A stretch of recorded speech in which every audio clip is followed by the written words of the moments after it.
છે આગળ વાત કરવી છે અન્ય મુદ્દાની।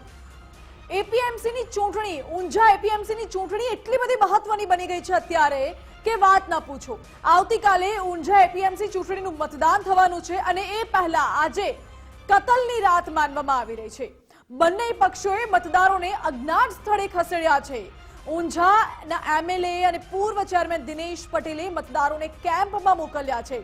જેમ રાજકારણમાં રિસોર્ટ પોલિટિક્સ ચાલે છે તેવી રીતે હવે એપીએમસીમાં કેમ્પ પોલિટિક્સ ચાલતું હોય તેવું પણ કહી શકાય। અને આ વચ્ચે ધારાસભ્ય કિરીટ પટેલ જૂથે પણ મતદારોને કેમ્પમાં મોકલ્યા છે। મતદારોને સીધા મતદાન કરવા માટે આવતીકાલે મતદાન મથકોમાં લાવવામાં આવશે। મુફદ્દલ, એપીએમસીની ચૂંટણીમાં પણ હવે આ પ્રકારે રિસોર્ટ પોલિટિક્સની જેમ કેમ્પ પોલિટિક્સ શરૂ થઈ ગયું। માનસી, જો સહકારી ક્ષેત્રની વાત કરીએ ને તો ગુજરાતની અંદર બહુ લાંબા સમય સુધી સહકારી ક્ષેત્રે કોંગ્રેસનો દબદબો હતો। પછી ભાજપ સત્તામાં આવીને ધીમે ધીમે સહકારી ક્ષેત્રે ભાજપ મજબૂત થવા લાગ્યું।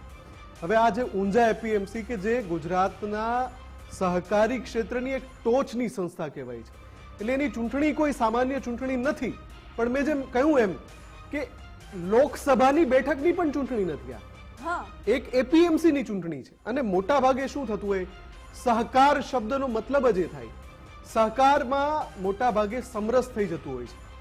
અને અહીંયા જ્યારે ભાજપ કે જે એક શિસ્તબદ્ધ પાર્ટી છે એના જ ઉમેદવારો જ્યારે એકબીજાની સામે આવી જાય અને પછી જેમ છેલ્લા કેટલાક સમયથી એક પ્રથા પડી ગઈ છે ગુજરાતમાં કે સહકારી ક્ષેત્રની ચૂંટણી હોય તો પણ પક્ષ મેન્ડેટ આપે, કેમ કે સહકારી ક્ષેત્રના જે અગ્રણીઓ છે એ અગ્રણીઓ પણ અલગ અલગ સમયે એવું કહી ચૂક્યા છે કે ભાઈ આ પેલી સામાન્ય ચૂંટણી નથી, આ ચૂંટણી સહકારી ક્ષેત્રની હતી, તો આમાં મેન્ડેટની શું જરૂર છે। પણ જે પ્રકારે આ પ્રકારની ઘટનાઓ બની રહી છે એનાથી એ વાત તો સાબિત થઈ રહી છે કે મેન્ડેટ વગર તો ખેંચતાણ થઈ જાય। અને જે રીતે એક પછી એક કિસ્સા સામે આવ્યા અને એમાં તમારે એક નેતાને સસ્પેન્ડ કરવા પડ્યા, એક નેતાએ હોદ્દા ઉપરથી રાજીનામું આપી દીધું, આ બધું આમાં જ થયું છે, ઊંઝા એપીએમસી ની ચૂંટણીમાં જ થયું છે। એટલે કેટલીક પ્રતિક્રિયા પણ આપણી પાસે સામે આવી છે, એ સાંભળી લઈએ, પછી આપણે આપણા સહયોગી જોડાઈ ગયા હોય તો એની પાસે જઈએ। કાલે સોજના લગભગ 6 વાગે જિલ્લા પ્રમુખનો મારી પર ફોન આવ્યો હતો કે ભાઈ તમે મહામંત્રી છો અને પાર્ટી મેન્ડેટ વિરુદ્ધ તમારું ઉમેદવારી પત્ર પાછું ખેંચી લો। મેં સ્પષ્ટ એમને કીધું કે આટલા દિવસના ગેપની વચ્ચે હું ખૂબ આગળ વધી ગયો છું, હું મારું ઉમેદવારી પત્ર પાછું ખેંચ્યું એવી પરિસ્થિતિમાં નથી। મારા સમર્થકો, મારા કાર્યકર્તાઓ અને એ લોકોને દુઃખ પહોંચે એટલે હું હાલ કોઈ એવું કાર્ય કરી શકું એમ નથી। એટલે એમને તરત જ કીધું કે આપણે પછી મળીએ, ફોન મૂકી દીધો અને આજે અચાનક મારું સસ્પેન્શનનો ઓર્ડર એમને રિલીઝ કર્યો હતો। તો માનસી, આ દીપક પટેલ હતા કે જેમને સસ્પેન્ડ કરવા પડ્યા। આખી વાત એ છે કે ઊંઝા એપીએમસી ની ચૂંટણીમાં 3 નેતાઓ, સ્થાનિક 3 નેતાઓ સામે આવી ગયા। પરિસ્થિતિ એ થઈ કે જે મેન્ડેટ અપાયો છે એની તરફેણમાં પણ એક પક્ષ છે, એક પક્ષ એની વિરુદ્ધમાં પણ છે, વર્ગ એમ પક્ષનો જ એક વર્ગ, અને સ્થિતિ એ પહોંચી ગઈ કે દીપક પટેલને સસ્પેન્ડ કરવા પડ્યા। અન્ય એક નેતા એમણે રાજીનામું આપી દીધું હોદ્દા ઉપરથી। એટલે આ બધી જ પરિસ્થિતિઓ ક્યાં આવી છે? કોઈ વિધાનસભાની ચૂંટણી નથી, મેં કહ્યું એમ કોઈ લોકસભાની ચૂંટણી નથી, ઊંઝા એપીએમસી ની અલગ અલગ બેઠકોની ચૂંટણી છે, એમાં આ સ્થિતિ છે। 3 જૂથ ભાજપના એકબીજાની સામે। અને ઉમંગ આપણી સાથે જોડાયેલા છે। ઉમંગ, આ પરિસ્થિતિ સહકાર ક્ષેત્રમાં જે રીતે થઈ રહી છે, ઇફકોની ચૂંટણી આપણને બરાબર યાદ છે કે મેન્ડેટ જેમને મળ્યું હતું એની બદલે મેન્ડેટ જેમને નહોતું મળ્યું એ જીત્યા હતા।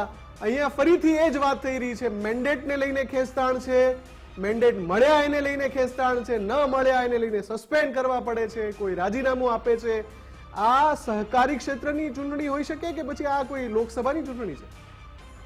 વાત છે કે આપણે જેમ રીતે આપે કીધું કે જયેશ રાદડિયા વાળો આખો કેસ કે જે સહકારિતામાં એક મેન્ડેટ નહોતું મળ્યું તેમ છતાં પણ એ જીતીને આવ્યા, અને એમાં ખૂબ દિગ્ગજ નેતા દિલીપ સંઘાણીનું પીઠબળ એમને હતું। અને એ જ વાતને લઈને ક્યાંક ઘણી બધી એવી વાતો થઈ હતી, પ્રદેશ સુધી વાતો પહોંચી હતી, પરંતુ જયેશ રાદડિયા છે ટ્રસ્ટના મસ ન થયા અને એ મેન્ડેટ વગર છે એ ચૂંટણી લડ્યા અને જીતીને પણ આવ્યા। અને બકાયદા જેને મેન્ડેટ પાર્ટીમાંથી આપવામાં આવ્યું હતું કે જે બિપિન ગોતા તરીકે ઓળખાય છે, એ આ ચૂંટણી હારી જાય છે।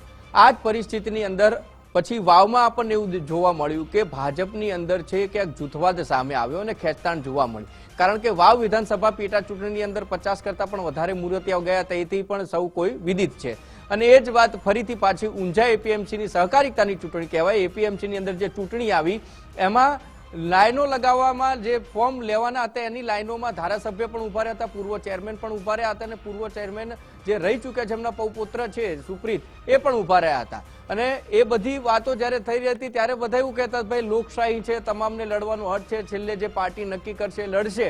પરંતુ આમાં તો મુખ્યત્વે ઊંઝા એપીએમસીમાં જોવા જઈએ તો ભાજપ જ પિક્ચરમાં હતું અને એનો જ કોઈક ઉમેદવાર છે ઉભો રહેવા સર્વવિદિત હતી. કારણ કે કોંગ્રેસ ક્યાંય પિક્ચરમાં હતી ને, ન તો એમના કોઈ પણ વ્યક્તિ થકી મેન્ડેટની વાત તો દૂર છે, પણ ઉમેદવારી કરવાની પણ વાત નહોતી કરી.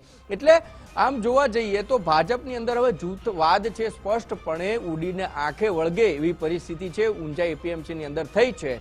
કારણ કે કિરીટ પટેલ જે ધારાસભ્ય હતા એમના વિરોધાભાસી એક જ દિવસની અંદર 24 કલાકની નિવેદન ફરી જવું એટલે વિમુખ થયા છે. પાર્ટીની ચોક્કસથી ખુલ્લીને નથી આવે પણ વિમુખ ચોક્કસથી કહેવાય કે એક વખત કહ્યું કે ભાઈ મેન્ડેટ અમને વિશ્વાસમાં લઈને બીજા દિવસે કહે કે અમને મેન્ડેટ વિશે કંઈ ખબર જ નથી. દીપકભાઈ કે જે પોતે ઊંઝા શહેરના મહામંત્રી પદે હતા તેમને પાર્ટીએ સસ્પેન્ડ કરી દેવા પડે અને દીપકભાઈ એવું કહે કે ભાઈ હવે હું ફોર્મ પાછી ખેંચી શકું એ પરિસ્થિતિની અંદર નથી. કારણ કે મારા જે અનુયાયીઓ છે એટલે કે એમને સાથે જે સમર્થકો છે એમને ક્યાંક વિશ્વાસઘાત થાય. એટલે પરિસ્થિતિ એ થઈ છે. હવે ભાજપ માટે સમરસ કરવાની જે વાત હતી એ તો સાઈડમાં રહી ગઈ છે. કારણ કે બે જૂથ જોઈએ તો સામે પડ્યા છે મેન્ડેટની સામે. કિરીટભાઈ પટેલ કે વિમુખ થયા એટલા માટે કહી શકીએ કે વિરોધાભાસી નિવેદન આવે છે અને દીપકભાઈ પટેલ કે જે ડીજે તરીકે ઓળખાય છે એ તો હવે ચૂંટણી લડવાના જ છે. 14 બેઠકો માટે 35 જેટલા જે ફોર્મ છે ભરાયા છે, જેમાં વેપારી મંડળ અને સાથે જ ખેડૂતોની એમ કરીને 14 બેઠકો છે અને 14 બેઠકો માટે 35 ફોર્મ ભરાયા છે. અને એમાં એક સુપ્રીતભાઈ જે છે એમનું આખું એક જૂથ છે કે જેને ભારતીય જનતા પાર્ટીનું મેન્ડેટ મળેલું છે. હવે ભારતીય જનતા પાર્ટીના પ્રદેશ જે ત્યાંના જિલ્લા અધ્યક્ષ જે છે એ રાજગોર કરીને તેમણે પણ પ્રયત્નો કર્યા હતા અને તેના સ્થાનિક સાંસદ જે છે એમણે પણ પ્રયત્નો કર્યા હતા કે ભાઈ સમરસ થઈ જાય. પણ આ બધાની વચ્ચે દીપકભાઈએ એવું કર્યું કે તેમના જે પણ લોકો હતા એમના ખેડૂતો જે હતા અલગ અલગ જગ્યાએ કેમ્પનું આયોજન કરીને ગોઠવી દીધા. એટલે ખામ થેરેર ક્યાંક દેખાઈ રહી છે. એટલે અહીંયા એક વાત સ્પષ્ટ છે. આખી વાત તમે જે કહી રહ્યા છો, આખા ચિત્રનો ટૂંકો સાર એ છે કે બળવો ન થાય એ માટે ઘણા બધા પ્રયાસ પક્ષ દ્વારા કરવામાં આવ્યા, પણ લાગતું નથી કે ભલે આવતીકાલે ચૂંટણી છે, લાગતું નથી કે આ ચૂંટણી શાંતિપૂર્ણ રીતે પૂરી થાય અને ચૂંટણી પૂરી થયા પછી એના પરિણામ આવ્યા પછી આ બળવો વધારે વકરે એવા એંધાણ અત્યારે દેખાઈ રહ્યા છે. બિલકુલ, તો આગળના મુદ્દા પર વધીશું જેમાં